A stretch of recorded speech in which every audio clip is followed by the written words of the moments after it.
What's up, everyone? Today's podcast is going to be really in the weeds. And we learned a lot over the last couple of weeks. When I say we, my team and I, about mobile and manufactured homes and how to tell if they're actually worth anything. So I want to document what I've learned over the past couple of weeks and go over those learnings with you so that when you come across a mobile or manufactured home, maybe those learnings can help you determine what to do next, if you have a deal, if you don't have a deal, etc. My name is Ryan Rice. I'm a full-time real estate investor. I almost doubled my business last year, and we did about 50 deals, just under $1.2 million in revenue. I make these podcasts to document my own learnings and help you get some of the lessons that I've had without the scars that I have so pronounced in my business ventures. So first, let's get into this deal. After we put it in contract and title came back, title had no record of when the DMV title was surrendered. And for those of you who don't know, anytime a mobile or a manufactured home is purchased, it's titled like a vehicle. If you buy it cash, you get the physical title, which is just a piece of paper, just like if you bought your car and you bought it cash. If you finance the mobile or manufactured home, the physical paper, the physical title goes to the lender until it's paid off. And that's an important piece of info to have in your back pocket for the future. Well, this property was classified as real estate by the county. And so when we looked up the property, it already said on county records that it was real estate. And so the local jurisdiction was already taxing the seller like the home was real estate. And so this would indicate that at some point the DMV title was surrendered or it was canceled, and the home at some point was converted to real estate. To convert a mobile or manufactured home to real estate, the seller at some point certifies with a notary that there are no security interest in the manufactured home that haven't been released. And this just means there's no outstanding debt that hasn't been released, right? So if they financed the purchase, it means that all of those liens have been paid off. And it also means if a mobile or manufactured home is converted to real estate, the seller puts it on a permanent foundation and certifies that they intend it to be there as an improvement to real property. And of course, they have to own the land where they put, this mobile home on a permanent foundation. There are some other details in there that we'll discuss later, but that's generally how a mobile or manufactured home is converted to real estate. So with this deal, I assigned the contract of the mobile home to a buyer who is experienced in purchasing these mobile homes. And because he's experienced, after title was back, for him to feel comfortable closing, he asked our title company, who was facilitating the transaction, for an Alta 7 designation. Now, an Alta 7 designation is just a fancy term for the title company insuring fully through the manufactured home's title. Let me explain what that means. If the buyer bought it, and later someone came and said, hey, I had a $20,000 loan on this manufactured home, it was never paid, and I want my money, well, if an Alta 7 designation was issued at the time of purchase, then the buyer could sue the title company and could say that his title insurance should cover this, title encumbrance or this title issue, because this guy is saying that there's 20 grand and he's now owed. And the title company would then have to pay the 20 grand as opposed to the buyer having to pay. That's what this Alta 7 designation would essentially do for the buyer. Well, when he asked for the Alta 7, the underwriters of the title company looked into everything, and even though the home was classified by the county as real property, the title company didn't want to give that designation because they hadn't yet seen proof of the home's DMV title being canceled or surrendered. There wasn't a very clear picture in the chain of title from beginning to end that would confirm everything like this with the title company. And so the title company had no way of knowing with absolute certainty that there are no outstanding liens. So if you have a mobile home and it's classified as real property, it doesn't yet mean that you can get title insurance. And you're going to want that in the event that something happens, right? That's why you buy title insurance with any property.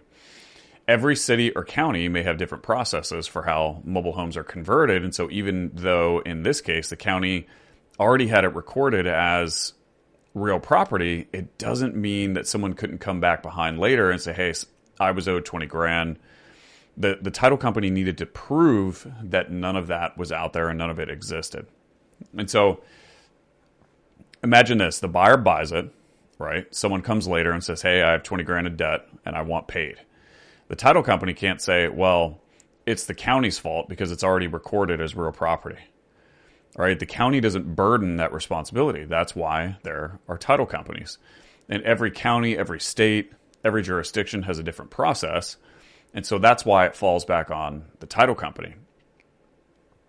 So just because a mobile or manufactured home is already titled as real estate on a county's real estate website, that doesn't mean that you're in the clear and that mobile or manufactured home might be worth real estate. You have to go through these extra steps. And so in our case, because our buyer, rightly so, wanted an Alta 7 designation, and the title company didn't want to issue that Alta 7 designation due to the lack of proof in the chain of title, we had to take some extra steps. And so first, the title company said, hey, Mr. Seller, get us the VIN number and the serial number of the mobile home, which, for those of you out there, if you're in this predicament, the serial number is usually on a plate, which is typically on the outside of the mobile home somewhere. Or maybe it's the VIN number that's on the plate. There's a plate or like a metal placard that is typically on the outside of the home that has that information. And then either the VIN or the serial number, I forget which is which, is usually kept on the inside, like in the kitchen cabinet. If you open a cabinet, there's a very small little placard that has some of that additional information. And so if you need those two pieces of information, that's usually where the two are located.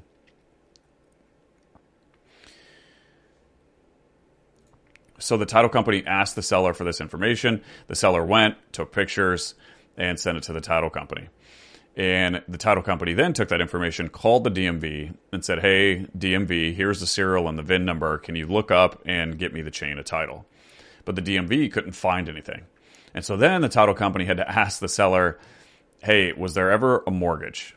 And if so, did the mortgage company give a release, or is there a balance? Did you pay it off? Well, the seller said, yes, there was a mortgage, but I paid it off. And he went and found the company that did the mortgage, and the company actually emailed him a release, which was helpful. And that release said, hey, yes, the lien was paid off. It was paid off like 6 or 7 years ago, and so there is no more lien on the property. Well, the problem, even with that information, the title company still didn't have the chain of title because the DMV couldn't find it. There was no way to prove that there's no other liens. And so the underwriter still wouldn't issue an Alta 7. The buyer would still be at risk if he purchased a mobile home and someone else came behind and said, well, I have rights to this property. Now, at this point, you're probably thinking, well, the risk is getting smaller and smaller. And yes, it is. But in this real estate realm, where these assets are worth hundreds of thousands of dollars, any sort of encumbrance against title, which again, encumbrance is just a fancy word for issue. If there is an issue with title, it'll completely blow up your deal.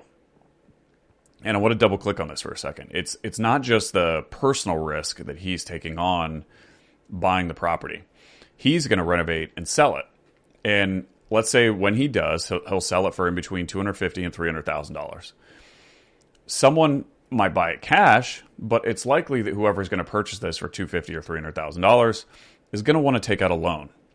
And that lender who's going to loan the buyer, hundreds of thousands of dollars, is going to want to see the full chain of title to confirm that that loan is the only interest or the only lien against title. And if that proof doesn't exist, then the lender is not going to give a loan to the buyer, which could completely blow up the deal. And so if that buyer is raising private money, or even if he's using his own cash, if he then goes to try to sell it and he can't sell it and he's stuck with the property, that's going to be a huge issue. If he buys it with his own cash, he's got hundreds of thousands of dollars tied up in the property he can't do anything with. And if he has a private lender, then that private lender's money is tied up and it's stuck and he's got to figure out what to do. So there's even though the risk is smaller and smaller because the seller proved that the mortgage that was on the property was released, the lack of a full, transparent chain of title and the lack of easy proof showing that the chain of title is clear, even the smallest amount of risk is still too risky because someone could come behind and could completely blow up the deal, and an investor could be stuck with hundreds of thousands of dollars invested in an asset that at that point would be worth very little if there was some sort of encumbrance. And so back to the seller here. The seller provided this lien release to the title company, but of course the title still needed more. Well, the title company then asked the seller to go to the DMV and see if they have a copy of the title records. The seller goes, the DMV has no record of title for this manufactured home.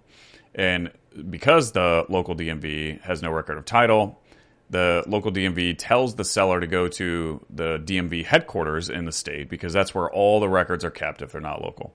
Well, the seller goes there and there's still no title. And so the seller has to file for a duplicate title, which just means he has to get another title printed, confirming, essentially saying that the title was lost and I need another title printed. To do this, the seller fills out a form, and this is what the seller did in this case. And him and his wife, who his wife is also on title, they had to get this form notarized. And I'm going to give the name of any and all the forms that I'm talking about just for the listeners specifically in Virginia. I know there's listeners everywhere. But if you are anywhere else other than Virginia, just be sure to check with your title company on the specific names of the forms so that you can figure out which ones you need. But in Virginia, the form needed to get a duplicate title issued, if the DMV doesn't have one, is the DMV form VSA 67. So the sellers, basically what that form VSA 67 says is the sellers have to, in front of a notary, confirm whether or not there is an existing lien. If so, provide any and all details. The seller certified in this case that there was no existing lien, and they actually took the printed out lien release that they had from the lender with them to the DMV to certify that. And the form also certifies that the title was lost, and that's why they're printing a new one. So now that they had an actual new title issued, the seller would need to then go through the process of surrendering or to cancel the title so that it could be officially converted to real property.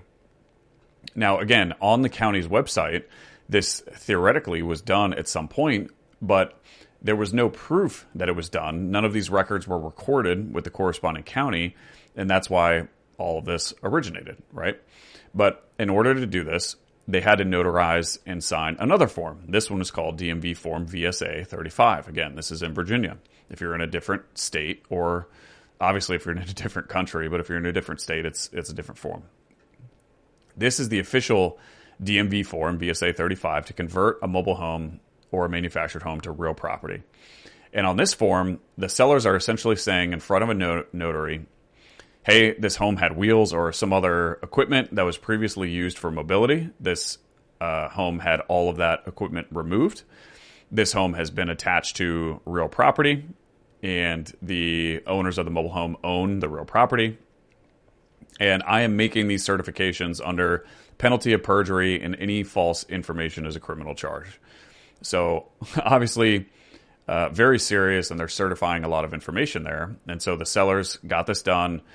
And at this point, the DMV title was officially surrendered. Now, supposedly for a second time, because it was likely done before. But again, now the title company had proof it could provide full title insurance. Then, after the DMV title was fully surrendered, there is another form, which is county specific. It's not a DMV form. It's a state of Virginia form. But this form, again, under a notary. And by the way, this form is called CC 1560. CC 1560 in the state of Virginia is what this form is called. And the seller is certifying under a notary that there's no security interests or mortgages attached to the property that haven't been released. They're certifying that the DMV title has been surrendered and canceled, which is what we just went over in VSA Form 35. And they have to attach this VSA 35 form with the CC 1560 form provided to the DMV. And then the owner is certifying that the home is on a permanent fixture and that it's an improvement to real property. And they take this notarized form and submit it to the county clerk's office, and that form is now recorded with the property. That way, anytime future title is pulled, then there's going to be a clear record, a clear chain of title. Hey, here is proof that the title was surrendered. Here is the notary that it was converted to real property, right? That was the stuff that was missing in the title pull. So now the title company can comfortably insure the property against any title issues because there's a very clear chain of record from beginning to end, and it's very easy to prove, right? So now if the buyer buys the property and someone later comes and says, hey, I have a $20,000 unpaid debt on this thing, I need 20 grand. Well, the buyer is protected with title insurance because the title company now feels protected by all the steps that they took. And at this point, if there were that issue, the title company wouldn't be liable. They could ensure that all of these, that the title was clear because of all these steps that were taken. And they can prove with all of the executed forms that you and I just went over, and they can push the liability back to the seller at that point. And so now if someone did come out of the woodworks and say, hey, you owe me 20 grand, that unpaid debt would have to go deal with the seller at that point because the seller filled out all those forms saying everything was good. And at that point, it's not on the title company. And so because we did all of those forms, the title company didn't need to issue that Alta 7 designation. That designation is essentially when a title company is comfortable insuring the property without that proper chain of title. Well, now that we did all of those things, there was no need to issue the Alta 7 designation. And the title company actually said, hey, I will issue an Alta 7 if you want, but there's not really a point in doing so now because the liability is now pushed from the title company to the seller because of all the proper forms were filled out. And the title company could then easily prove that there's no issues. And so I wanted to go through all that with you, but to recap real quick, here is what you need to do to ensure that you're properly protected when you buy a mobile or manufactured home. 1, when title is pulled, is there a clear chain of title showing the history of the title, including DMV title, since the inception or since the purchase? And does that chain show the DMV title was surrendered? And is there proof that there are no liens left on the property? If that information is not in the chain of title, then the seller is going to need to take the physical title to the DMV to get it surrendered or canceled. And in Virginia, this is done with Form VSA 35. Once Form VSA is notarized and complete, the title is officially surrendered or canceled. The DMV title is officially surrendered or canceled. The sellers will then take the other form, which in this case, because we're in the state of Virginia, is Form CC 1560. Will get that form notarized and then files it with the clerk of courts to record with the property. Now, if the DMV couldn't find the title, like in the story that I just told, then the seller is going to have to fill out Form VSA 67, of course, again in Virginia, to file for a duplicate title. And then they do all of the above steps that I just mentioned. Once that's done, the chain of title is very clear and the property is officially real property. But I wanted to make this because mobile or manufactured home flipping is a very interesting niche and not many people do it because it's kind of scary and people don't know how to confirm the proper steps. Right? But there are people who understand it, and because they understand it, they do it regularly. And so there's no reason that everyone can't do mobile home flipping, but you have to understand why people aren't doing it in the first place. It's because everything that I went through, it's not complicated, but it's just complex. You have to know the proper steps to take to ensure that when you go to sell the mobile home to a lender is not going to have an issue financing it, and then you're stuck with that property. So, and for the record, look, everything I just told you is an actual story of what I did in this specific instance. If there are additional steps in your area, then I'm not aware of them, so be sure to check with your title company. I'm not saying that everything I just went through are the only steps that you need to take, and if you do everything I just said, you'll be fine. I'm just sharing with you what my experience was.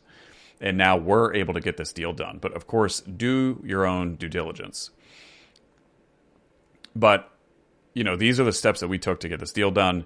In the end, we should make a nominal fee, maybe 10 grand or so. And the buyer is going to do pretty nicely. He'll probably make 25, 30K, maybe plus on the back end of the flip.